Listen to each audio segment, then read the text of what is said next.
Praise God. Okay, I hereby acknowledge the presence of God and the presence of our mommies and daddies. Thank you, Daddy PVO, for this opportunity. I'll be presenting a spoken word titled Pieces. Pieces, P-I-P-E-I-C-E-S. Okay. If you know the song, you can sing with me. Yeshua,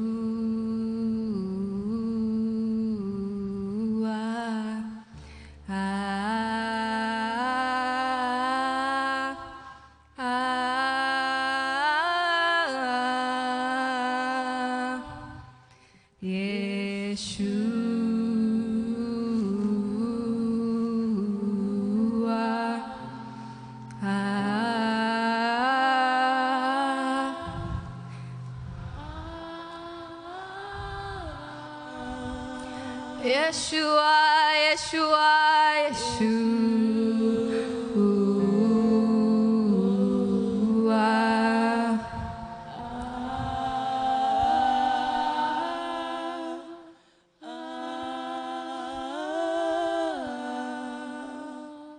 It all started as a crack, a little, almost invisible line over the smooth surface.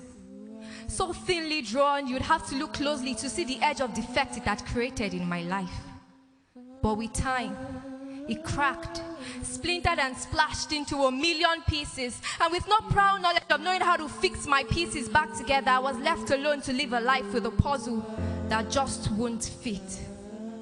You see, I know this thing called pain. It rushes in like a flood of adrenaline, no control, no homeostasis. This fear creeps in the middle of the night, for it was close friends with darkness, and my light had gotten so dim I could barely see it as it walked in and made a home in the corner of my heart. You see, this failures feels like a force with so many thorns, leaving me in this encaged prison in the center of an open field.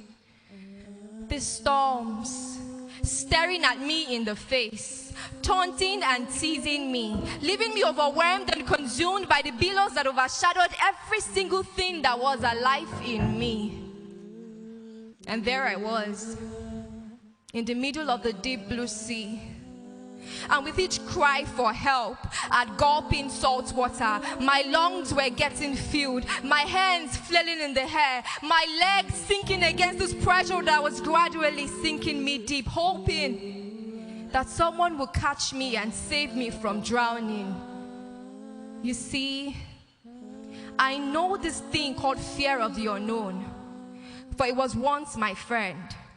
We would sit, eat, and hang out together, making me feel like I had no other, so I decided to call it brother. You see, I know this thing called hate, for it was once my neighbor. We would sit at our front yard and reminiscence on past and future practices of who would be our next victim. And maybe I could have grown into this admired and treasured tree, but my seeds were stolen, and my roots uprooted from the soil that once nourished me. You see, I know this place called Eden, for it was once home.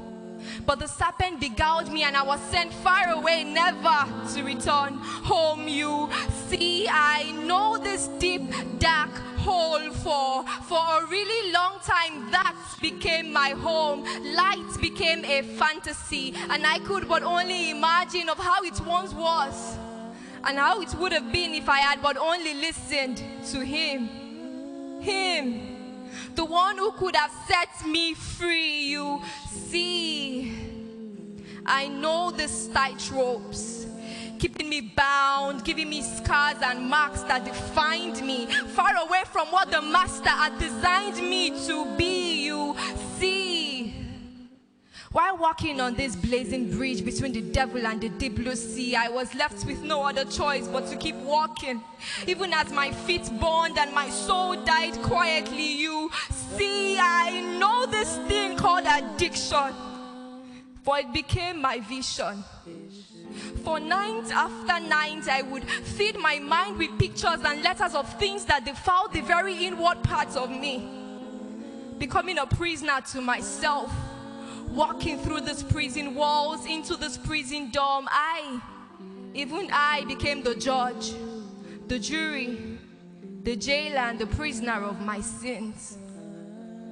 Many have eyes but do not see the intricacies of the depth, the length, the breadth of the height of these things. And I could go on and wail like a woman in travail.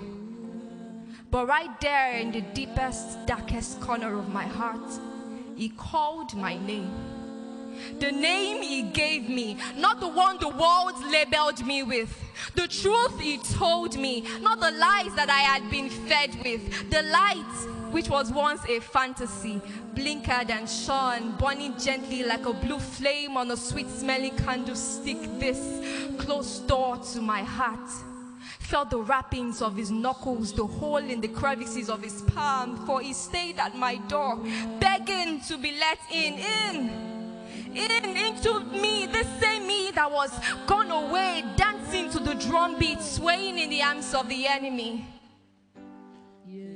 And this went on, and he persisted, staying at my door, breaking those prison walls, breaking the norm. For my accusers were set with the intent to stone me to death. But as he sat, I fell at his feet, with my hair wiping his soon-to-be nail-pierced foot with fragrance.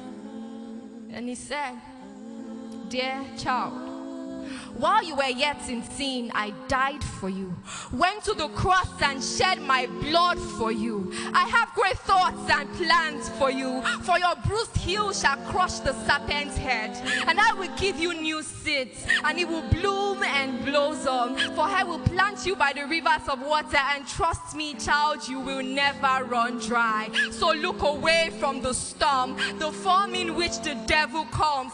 Set your gaze on my face, take my hands and let's both walk on water. You see, I see your weaknesses, but let my strength be made perfect in your weaknesses. I know your pains and frailties, but on the cross of Calvary, I declared that it is finished."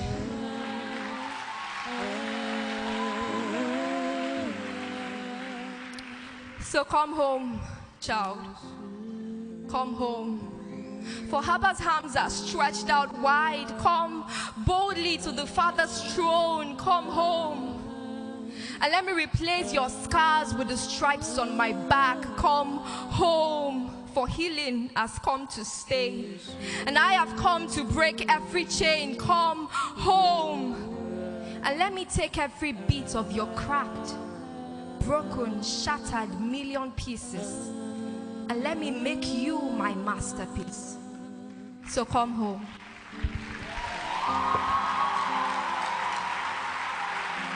Ladies and gentlemen, put your hands together for our sister. Come on.